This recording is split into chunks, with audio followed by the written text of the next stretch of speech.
이게 이론적으로 너무 준비가 안 돼 있다. 이런 생각을 할 때가 많아요. 되게 당혹스러우실 수도 있지만 자유민주주의의 반대가 뭐죠? 자유민주주의의 반대. 선생님, 자유민주주의의 반대가 뭘까요? 이게 무슨일까요? 인민민주주의 그렇게 되죠. 그러니까 많은 분들이 공산주의라고 하실 때 있어요. 근데 공산주의가 아닙니다. 자유민주주의의 반대는 인민민주주의죠.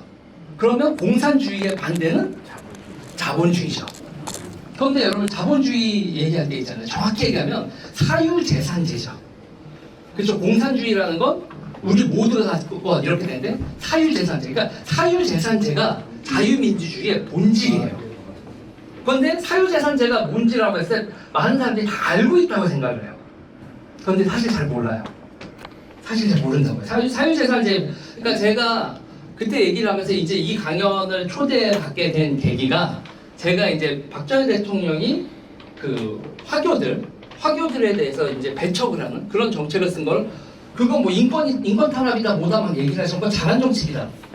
그때 우리나라 사람들이 가지고 있는 사유재산제에 대한 생각으로는 우리는 사유재산제가 모르는데 지금 화교들은 사유재산제를 너무 잘 알고 있기 때문에 당해낼 수가 없었다.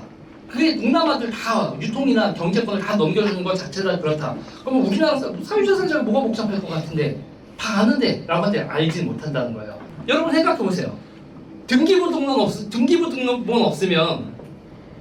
없으면 내 사유재산 그거 누가 보증해줘요? 그렇죠? 그렇죠? 그럼 등기부등본은 누가 관리해요? 법원이 관리하죠. 국가가 관리하죠. 그렇죠? 그렇잖아요. 그러면 옛날에는 땅을 이게 내 땅이야를 누가 보증을 해줬겠어요? 마을에서. 그냥 마을에서. 그러면 그 마을 떠나면 야채가 없어졌어. 그걸 딱 나눠 갖는다고요. 지금은 등기부등본이 있으니까 미국 가도 내 땅이에요. 그렇죠? 내 땅이라고 써져 있다고요. 그러면 등기제도라는 게 없으면 그렇죠? 없죠. 그럼 등기제도가 언제 생겼어요? 일제시대 생긴 거죠. 그렇죠? 조선시대에는 자 보세요. 그러면 보세요. 또 하나 생각해야 될 게 있어요. 사유재산을 가질 자격은 우리나라에서 모두가 사유재산을 가질 자격이 있죠. 그렇죠? 옛날에는 사유재산 가질 자격이 모두한테 있었을까요? 양반죠. 없죠. 양반만 가지고 있을 수 있죠. 그렇죠? 노비가 뭐 사유재산을 가지고 있다고 하지만 그게 법적으로 보장이 돼요? 아니죠. 그렇죠. 그리고 이제 중세 같은 경우에는 사람이 태어나면 우리가 태어나면은 일단 사유재산을 하려면 그럼 등기부등본을 하면 여러분 기본적으로 뭐가 있어야 돼요? 주민등록번호가 있어야죠. 주민등록번호 없으면 그러면 사유재산을 가질 길이 없어요. 그렇죠? 그러면 그럼 주민등록은 어디다가 해요? 동사무소에 정부에 하죠. 그렇죠? 자 그러면 중세 시대로 넘어가 보자고요. 사람이 태어나면 카톨릭 여기 신자에 계신가요? 거의 다 기독교 신자신가요? 자 보세요. 카톨릭 신자들은 태어나면 어떻게 됩니까? 세례령 받죠. 세례령만 받고 용세. 그렇죠. 영세도 받고 그러면서 교구에 등록이 됩니다. 그래서 나는 무슨 성당 그래서 옛날 유럽 명인들 보면 어느 동네에 누구 이렇게 되죠. 그 교구에 등록이 돼요. 그러니까 내 신분이 정부에 등록된 게 아니라 교회에 등록이 되죠. 이해가 되시나요? 자, 그러면 보세요. 그러니까 근대적 사유재산제라는 거는 기본적으로 개인이 어떻게 돼야 돼요? 개인이 종교에 등록돼 있는 게 아니라 정부에 등록돼 있죠. 이해가 되시나요? 이런 걸 보고 뭐라고 하나요? 세속주의라고 하죠. 세속주의라고 합니다. 카톨릭과 프로테스탄트의 결정적인 차이는 이 세속주의에 있어요. 그런데 이제 우리가 이 세속주의라고 하면 잘못 생각들을 하세요. 그러나 하느님 안 믿고 불신자가 세속주의냐? 그게 아니에요. 근대적 의미의 세속주의는 내가 어디가 나의 삶의 중심이 교회에 있지 않고 정부에 있죠. 그렇죠? 무슨 얘기인지 아시겠죠? 사유재산 제도는 가버먼트라는 게 있어야 사유재산제가 되는 거예요. 하느님의 이름으로 그러면 이 사람이 어이씨 이렇게 당할 수 있잖아요. 그리고 갑자기 왕이 우리 전쟁해야 돼 그러더니 확 가져가요. 그러면 내 권리를 존중해 주는 거야? 존중이 안 되잖아요. 귀족이나 교회가 내 재산을 언제든지 임의적으로 뺏어갈 수 있으면 그러면 그게 내 거예요? 아니죠. 그러니까 근대적 사유재산제 그리고 세속주의라는 건 어떻게 되는 거죠, 여러분? 종교의 그러니까 권위, 종교라든지 뭐 귀족이라든지 국가 이런 거로 내 재산을 함부로 가져가지 못하게 하는 거. 그게 사유재산제예요. 네. 그 예금제도, 금융제도가 없는데 사유재산제에서 사유재산의 큰 축인 예금이 어떻게 성립이 돼요? 생각보다 되게 복잡한 얘기예요, 그렇죠? 계좌가 있어야 돼. 네, 계좌 있어야 되고 돈 들어갔다 나왔다 해야 되는데 내가 분명히 100만 원 넣어놨는데 왜 여기 90만 원 돼 있어? 난리 날 수 있죠? 그게 또 생각보다 복잡한 게 뭐예요? 이자잖아요. 이자 계산 얼마나 복잡해요? 복리 계산하고 이런 거 있잖아요. 그게 지금 되게 우스워 보이지만 기술적으로 수학에서 수열이라는 개념이 없으면 복리 계산을 할 수가 없는 거예요. 그렇죠? 그러니까 이게 문명이 발달하고 그게 제도화가 됐기 때문에 가능한 거예요. 그러니까 우리가 생각하고 있는 주식 거래도 있잖아요. 주식 거래도 지금 미국 재산 왔다 갔다 하는데 그게 내 거라는 게 있잖아요. 얼마나 복잡한 그러니까 기술적, 제도적 장치에 의해서 내 사유재산이 보장되는 거냐고요. 그렇죠? 이 땅이 내 땅인 이유 언제 어떻게 계약을 했다. 그리고 이제 그거를 했을 때 하느님의 이름으로 우리가 부동산 계약해요? 아니죠. 너도 스스로 결정할 수 있는 인간이고 나도 스스로 결정할 수 있는 인간이야. 둘이 사인을 하죠. 그 사인을 해서 그 성립을 해서 거래라는 게 성립이 돼요. 자 보세요. 이런 게 뭐예요? 사유재산제입니다. 그러니까 사유재산제는 자유민주주의 자체는 사유재산제랑 떼어놓고 설명할 수가 없는 거예요. 그런데 제가 많은 분들, 우파분들한테 얘기할 때 공산주의를 막아야 된다고 하는데 사유재산제를 얘기하면 왠지 괜히 이기적일 거라고 생각들을 하잖아요. 절대 그렇게 접근하면 안 돼요. 절대 그렇게 접근하면 안 되는 거예요. 자 그러면 기본적으로 국가가 함부로 세금을 거둘 수 없죠. 그렇죠? 국가가 함부로 나의 그 재산을 강탈할 수 없고 그렇게 돼 있으면 생각해 보세요. 엄청난 권력이 생기면 그렇게 할 수 있어요, 없어요? 있죠. 뺏을 수 있고 강탈할 수 있잖아요. 그러니까 절대적인 권력이 생기지 않도록 뭘 합니까? 삼권 분립이라는 걸 하죠. 자유민주주의는 권력이 개인의 재산권을, 그러니까 우리가 뭐 인권이나 기타 등등 얘기하지만 그건 기본적으로 다 천부인권. 나도 하느님이 나한테 인권을 부여했어. 그러니까 그 다음에 하고 싶은 말이 뭐예요? 내 거 뺏어가지 마. 이거란 말이에요. 그게 국민주권주의의 기본적인 건 사유재산제를 빼놓고는 자유민주주의를 설명할 수 없다죠. 그러니까 공산주의는 뭘부터 붙입니까? 사유재산제부터가 너의 이기심이야라고 사유재산을 공격하죠. 무슨 일인지 이해가 되시죠? 자, 이해가 되시죠? 자, 문제는 말이에요. 이게 사유재산제가 이렇게 정립되는 데까지 인간에게 엄청난 시련이 있어요. 그리고 이런 거에서 사유재산 제도가 가장 먼저 정립됐다고 할 수 있는 나라가 네덜란드입니다. 그러니까는 뭐냐면 그래서 갑자기 와서 결혼을 하더니 군주가 와가지고 나랑 종교가 달라. 그럼 저는 어떻게 해야 돼요? 여기 있는 거 다 두고 떠나야 돼요. 그러니까 살려는 드릴게요. 너가 종교가 믿고 싶은 종교는 믿지만 네 재산 다 두고 떠나. 그거거든요. 아우구스부르크 종교가. 그렇게 해서 전부 다 떠난 사람들이 프랑스에서 어디로 갔어요? 네덜란드로 갔죠.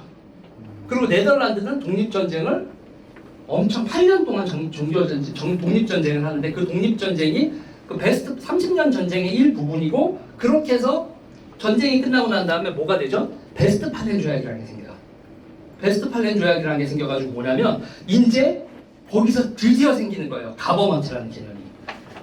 결혼으로 권력이 바뀌는 게 아니라 그리고 그렇게 바뀐다고 해도 여기서 나는 내 종교라는 이유로 내가 종교가 이 군주랑 나랑 다르다는 이유로 이제 목숨을 잃을 보존받을 뿐만 아니라 모두 보존받는다?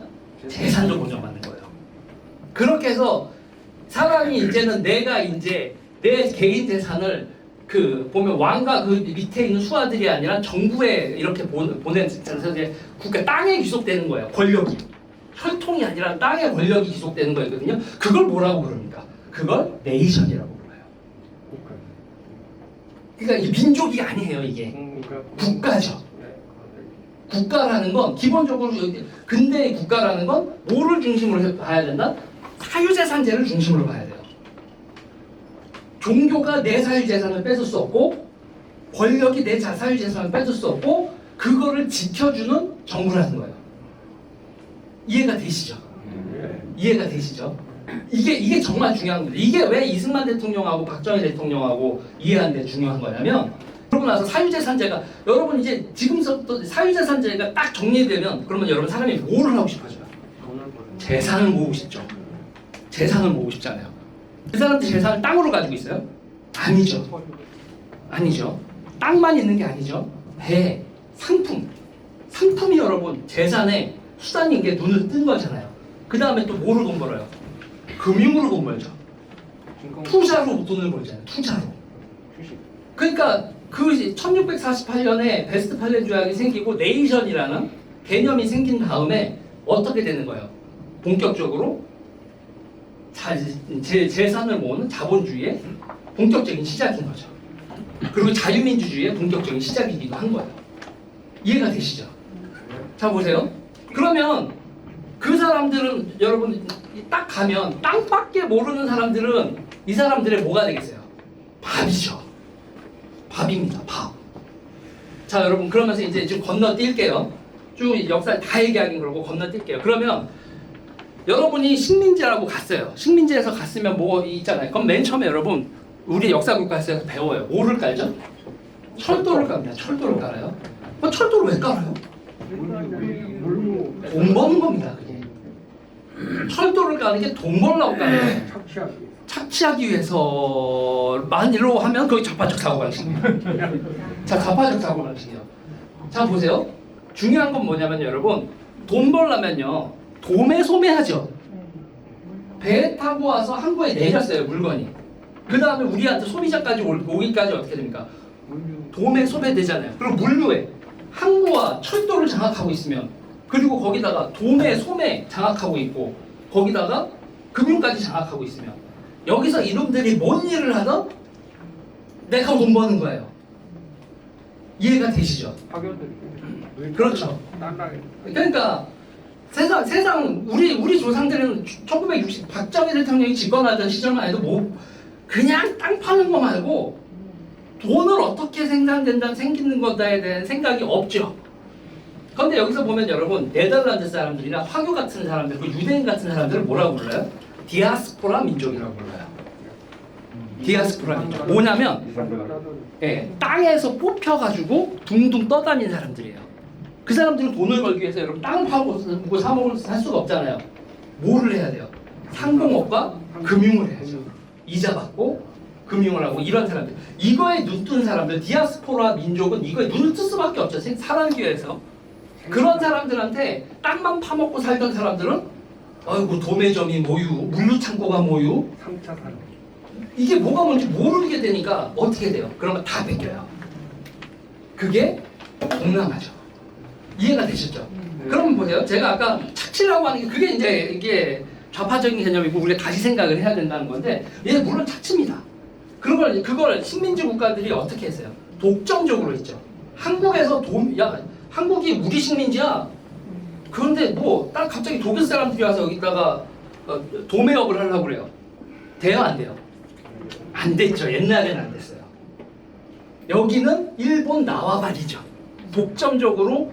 그러면 여러분 일본 사람들이 전부 다 했겠어요? 그럼 우리한테 협조하는 사람들도 있었을 거 아니에요. 그들이 돈 버는데 그런 거를 좌파들은 뭐라고 부릅니까? 매판자본이라고 부르죠. 매판자본 앤드 부역자, 배신자 이렇게 부르는데 그런데 생각해 보면 역사를 보면 여러분 자연스러운 일이에요. 상공업이 발달을 하고 자본주의가 발달하는 과정에서 자연스러운 일입니다. 그런데 잘못된 게 있다면 본질은 유통과 상업을 했다는 게 본질이 잘못된 게 아니라 독점을 하려고 했던 게 문제죠. 독점을 하면 여러분 거기 저기서 돈 벌고 싶으면 어떻게 해야 돼요? 싸워야 되잖아요. 경쟁. 그 큰 센 국가들끼리 뭐가 돼요? 제국주의 전쟁이 벌어지죠. 그게 세계대전이잖아요. 자, 미국은 두 번의 세계대전을 겪고 난 다음에 이거 안 되겠다. 이러면 안 되겠다 싶은 거예요. 그래서 미국이 새로운 세계를 만들기 위해서 미국의 이데올로기가 있죠. 그게 뭐라고 부르죠? 윌슨주의라고 불러요. 우리가 민족자결주의라고 부르는 우리나라에서 그 윌슨주의자가 있습니다. 누구죠? 이승만 대통령이죠. 그러니까 지금은 좌파들은 이승만 대통령이 독재자라고 얘기되어 있잖아요. 그러면 그러니까 우리가 있잖아요. 윌슨주의가 그러면 이 윌슨주의를 지금요. 그러니까 미국이 윌슨주의 만든 다음에 기본적인 게 뭐겠어요? 식민지를 다 없애자죠. 식민지를 다 없애자입니다. 식민지를 다 없애고 시장을 개방하자죠. 그리고 그거에 대해서 각 나라가 서로가 서로를 스스로 결정하자. 그래서 이제 셀프 디터미네이션 그렇게 되는 거 우리는 민족 자결주의라고 부르는 거 있잖아요. 프리덤 오브 내비게이션을 상실하면 우리의 부산항과 인천항은 중국 허락만 타야 돼요. 그러면 우리의 자유민주주의는 끝나는 거예요. 다시 말해서 우리가 자유민주주의를 이해할 때 뭐를 중심으로 이해해야 돼요? 사유재산제과 식민지로 구성되어 있었던 국제질서를 전부 다 네이션들로 만들어서 세계 질서 만드는. 그러니까 다시 말하면 베스트팔렌 조약의 전 세계화. 그게 뭐예요? 유나이티드 네이션스. 유엔이죠. 그리고 이 국제 질서에서 미국의 패권 질서에 우리도 들어가야 된다. 라고 생각했던 사람이 누구예요? 이승만이죠. 이승만 대통령이에요. 그러면 이거에 들어가냐 안 들어가느냐는 이 나라의 사회적인 거였죠. 근데 생각해보세요. 우리 유엔 등록국가였어요? 아니었죠. 근데 우리가 유엔 등록국처럼 행세할 수가 있었어요. 왜죠? 왜 가능했죠? 아니, 우리는 유엔의 합법적 정부로 인정받은 아니, 그런 것도 있고 결정적으로 한미 동맹이었죠. 시장을 선진, 그러니까 거기서 제일 중요한 미국은 자기 시장도 열어줬잖아요. 니네 우리나라한테서 물건 팔고 달러 벌어가도 돼. 이렇게 모든 나라가 모든 나라 상대로 개방을 해주죠. 그리고 그거를 물건을 사갈 수 있는 조건은 딱 하나였어요. 그냥 값만 제대로 쳐줘. 값만 제대로 쳐줘. 그러면 우리가 필요한 물건 다 구할 수 있었던 거예요. 그리고 그런 미국이 이렇게 하면서 유나이티드 네이션 만들 때 그때 있잖아요. 땅은 이 좌파들이 뭐라고 불렀어요? 야, 이거는 식민지야. 미국 식민지가 되는 거야. 이거는 식민지 해방이 아니야. 그래서 미국의 질서라는 건 미국의 식민 질서에 새로 편입되는 거야. 그래서 좌파들이 이런 걸 뭐라고 불렀어요? 신식민지라고 불렀죠. 예, 종속이론 얘기하면서 이거는 신식민지 국가독점 자본주의 뭐 이런 식으로. 이거는 PD들이 이렇게 불렀고 NL들은 반쪽짜리 식민지다 해서 반식민지라고 했어요. 왜 반식민지냐? 북한은 해방되어 있다. 남쪽은 해방되어 있잖아. 그래서 이거 반의 반, 2분의 1? 그걸 해서 반식민지라고 불렀죠. 그런데 자유민주주의 진영은 어떻게 봐야겠어요? 당연히 미국의 질서가 그 비극을 딛고 일어선 세계대전이란 비극을 딛고 일어선 질서라고 봐야죠. 당연한 겁니다. 자, 그런데 자 이런 세계 질서에서 박정희 대통령이 집권을 했어요. 얼마나 깝깝했을까요? 자, 기본적으로 이 박정희 대통령이 집권했을 당시 상공업 유통 있잖아요. 누가 장악하고 있었을까요? 화교 엔드. 일본이요? 일본 사람들 우리나라에 있던 재산들 다 네? 조폭이죠. 동대문 이정재. 여러분, 동대문 이정재 금융이 있어요, 없어요? 없죠. 대한민국에 무슨 금융이 있어요? 사채죠. 그래서 그들이 사업자 등록을 낼 수 있었던 게 여러분 뭐밖에 없었던 거예요? 음식점밖에 없었던 거예요. 화교가 박정희 대통령이 집권하기 전에 60만 명이 있었습니다. 몇 명으로 줄었을까요? 6만 명으로 줄었어요. 그러면서 여러분, 대한민국의 상권은 우리나라 사람들이 도소매업도 장악을 했죠. 그런데 이제 재밌는 게 있어요. 박정희 대통령이 한 다음에 박정희 대통령은 보니까 산업화를 하지 않으면 땅 파먹고 사는 나라에 산업화를 하지 않으면 답이 없잖아요. 그러니까 산업화를 하려고 하면 여러분 기본적으로 뭐가 필요했을까요? 자본도 필요하지만 물자 중에서 제일 중요한 물자가 뭐였을까요? 철강. 철 없이 되는 게 뭐가 있어요? 대통령이 전부 다 어디로 했다? 몰빵을, 산업자본으로 몰빵을 했잖아요. 그러면 상업이나 상업금융은 그럼 누가 다 먹겠어요? 그때 또 사채업자들이 다 먹죠. 그래서 이 사채가 너무 커지니까 어떻게 해요? 72년에 사채 동결해 버리잖아요. 자, 이자는 그때 6.6%인가? 이자도 이거 이상은 안 돼. 그리고 이제 이거 돈 니네 너무 돈 많이 먹으면 다 토해내. 그러니까는 지금 와서 보면 말도 안 되는 일이지만 그렇게 안 했으면 이 나라 산업화가 됐겠어요? 안 됐죠. 그러면 지금 뭐냐면 지금 기준으로 여러분 생각을 하면 말도 안 되는 일이라고 평가를 하지만 항상 역사는 지금 기준으로 판단하게 아니다라는 거죠. 자, 그렇게 해서 일명 우리나라에 자 보세요. 민주주의의 가장 핵심적인 거는 사유재산제라고 했는데 사유재산은 사람들이 가지고 있었어요? 안 가지고 있었죠. 여러분 우리나라의 사유재산의 가장 대표적인 게 뭡니까? 아파트죠. 아파트죠. 우리 아파트 어떻게 샀어요? 부동산인데 이제 보통 대부분 아파트. 아파트 우리가 어떻게 샀어요, 여러분? 중산층이 폭발한 게 뭡니까? 갑자기 노태우 대통령이 100만 호 건설을 하고 신도시 건설을 한다더니 그때 이제 80년대 하면 학번들 여기 좀 막 586들 많으실 텐데 연령대로는 운동권은 아니셔도 그때 여러분 대기업만 취직을 하면 대출해서 일산하고 분당에 아파트 살 수 있었잖아요. 자, 분당과 일산의 신도시 아파트 개발 앤드 일명 드디어 대한민국에 탄생한 모기지론. 그게 여러분 우리를 뭘 만들었어요? 중산층을 만들기 시작한 거죠. 지금 IMF 이후에 금융기관들이 전부 다 해외 자본에 이렇게 넘어가긴 했지만 그런 식으로 돼서 이 나라가 중산층의 국가 그리고 지금 국민소득 3만 불대 후반. 그러니까 이 모습을 보면 미국한테 되게 대한민국이 중요했었던 이유 중에 하나가 유나이티드 네이션이라고 만들었잖아요. 그랬는데 그렇게 만들었는데 이게 식민 통치 신식민지다 뭐다 하는데 야, 이 유엔 질서를 하면 너희도 잘 살 수 있어 라는 게 핵심이잖아요. 좌파가 이거는 미국 놈들이나 일본 놈, 지금도 여러분 보면 징징징징 거리잖아요. 식민지 때문이다 뭐다 아프리카 막 난리가 나죠. 오상아 우리도 요새 지금 그러는데. 자, 좌파들이 집권했을 때 가장 큰 문제는 뭐냐면 여러분 사람이 남 탓을 해요. 지금 우리가 이 모양 이 꼴인 건 일본 놈들 탓이고 토착외후들 탓이고 미국 놈들 탓이야. 그런데 우리가 이 모양 이 꼴인 건 하고 이렇게 봤을 때 우리가 이 모양 이 꼴 너무 잘 사는데? 선진국인데? 우리 사회의 어두운 곳만 파고 다니면서 그렇게 얘기하는데 우리 정도로 성공한 나라가 식민지 국가 중에서 어딨어요? 그리고 이렇게 성공한 이유 중에서 하나가 보세요. 징징거리지 않고 남 탓하지 않고 그래 뭐 세상은 어차피 이렇게 돼 있는 거지. 미국의 질서에 들어가고 그리고 이 항행의 자유 그리고 뭐 이제 가치 체제 뭐가 됐든 교육을 통해서 이 나라를 이렇게 부유하게 이렇게 이끌어가자라는 이 청사진 아직 이 국가의 근본적인 청사진은 누구하고 누가 다 한 거예요? 이승만과 박정희죠. 그리고 그 이후에 근데 우리가 이제 냉전이 끝났잖아요. 소련 망하고 뭐 하면서 지금 뭐 미국도 중국을 이렇게 끌어안면서 여기까지 왔잖아요. 그러니까 이념적으로 별로 무장하지 않고 헬레를 살아도 괜찮았던 거예요. 근데 갑자기 미국하고 중국하고 다시 이렇게 붙으니까 이때가 어떤 찬스예요? 이승만과 박정희를 다시 바라봐야 될 때죠. 그러니까 이게 되게 웃긴 거예요. 옛날 사람이지만 이승만 대통령이 프리덤 오브 내비게이션 그리고 윌슨주의에 대해서 우리나라 사람들 지금 우리 세대보다 훨씬 더 고민을 많이 하셨어요. 지금 우리를 그러니까 저는 가끔가다 그럴 테니까요.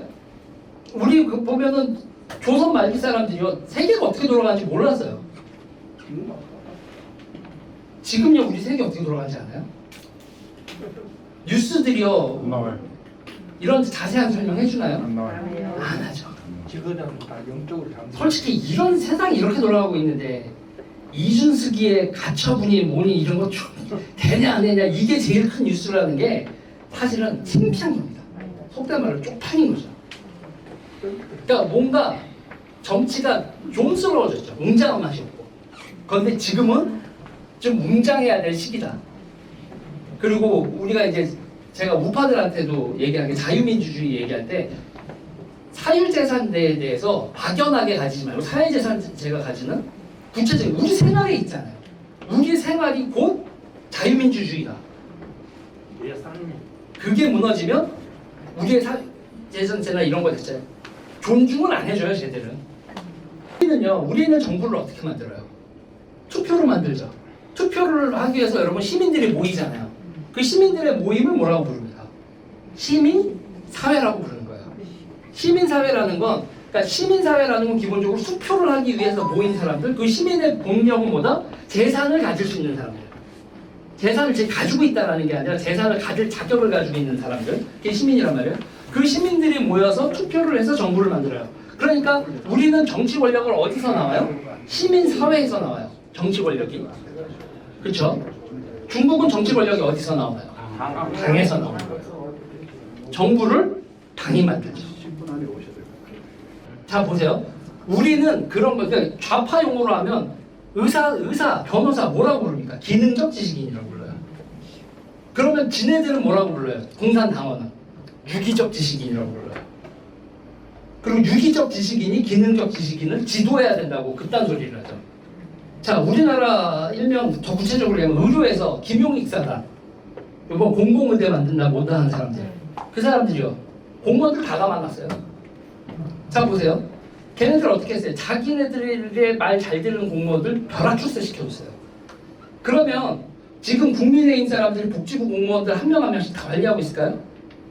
그러면 그 사람들 입장에서는 5년 동안 윤석열 말 안 들고 뺀질뺀질하고 있다가 다시 정권 바뀌게 되면 제가 또 조민도 안 잘랐어요. 조민 고졸이 됐는데도 제가 의사 면허 취소 안 했어요. 이렇게 된 사람들이 갑자기 벼락 출세라는 거죠. 운동권 꼰충들, 이 주차사상이나 이런 거 가지고 있는 사람들, 지들이 서울대 원자핵공학과 교수보다 자기들이 더 정치적으로 중요한 인간들이라고 생각하잖아요. 그런 인간들이 의사결정을 할 때 뭐를 만들어요? 위원회를 만들죠. 그런 걸 위원회를 다른 말로 뭐라고 부릅니까? 소비에트라고 부르죠. 권력을 소비에트에게로. 자 보세요. 요번에 KBS, MBC 사장이요. 어디서 뽑죠? 어디서 추천하죠?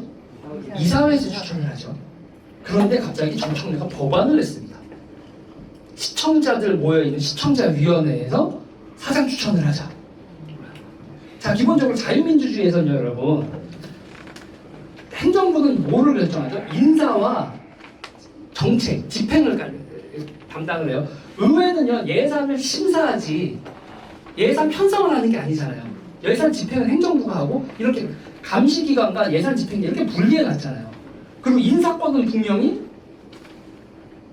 인사권도 인사권대로 가져가야 돼요. 그런데 얘들은 위원회를 만들어서 인사권을 가져가겠다는 거예요.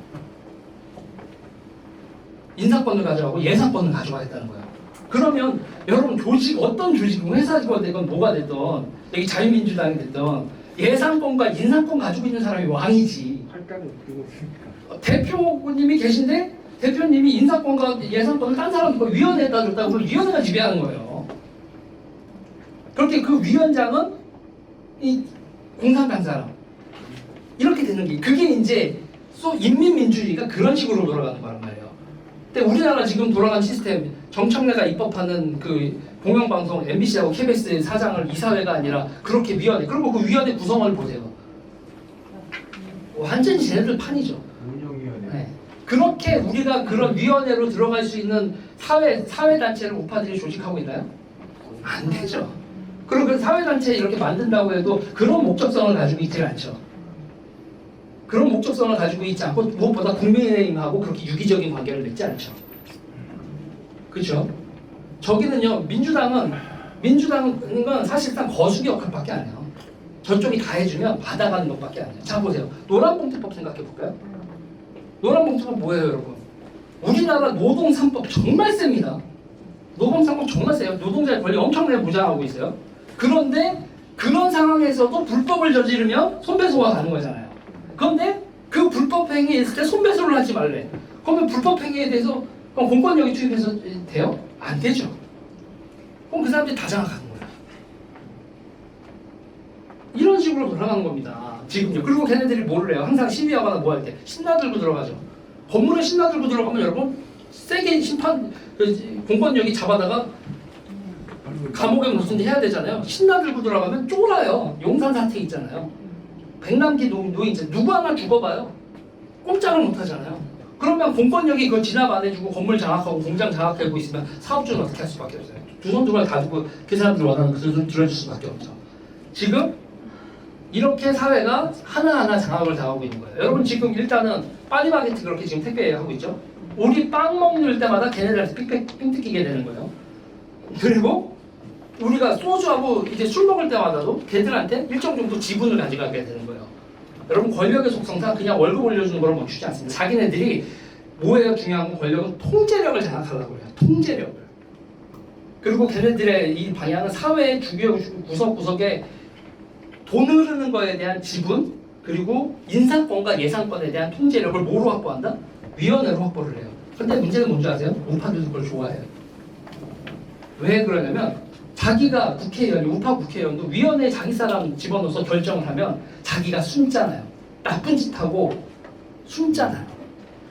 그러니까 위원회의 결정은 되게 문제가 뭐냐면 정책 결정의 익명성이 보장이 된 거예요. 공무원들도 자기가 자기 실명으로 자기 책임하에 잘 되면 승진하고 잘못되면 승진 누락되고 해야 되잖아요. 근데 그냥 줄만 타는 거예요. 누구 줄만 타고 결정은 위원회가 내렸다. 정치인들과 관료들이 자기들이 숨는 비열한 짓을 하면서 결국은 좌파들을 키워주는 거예요. 부피 시작이. 제가 하나 질문 좀 드려요.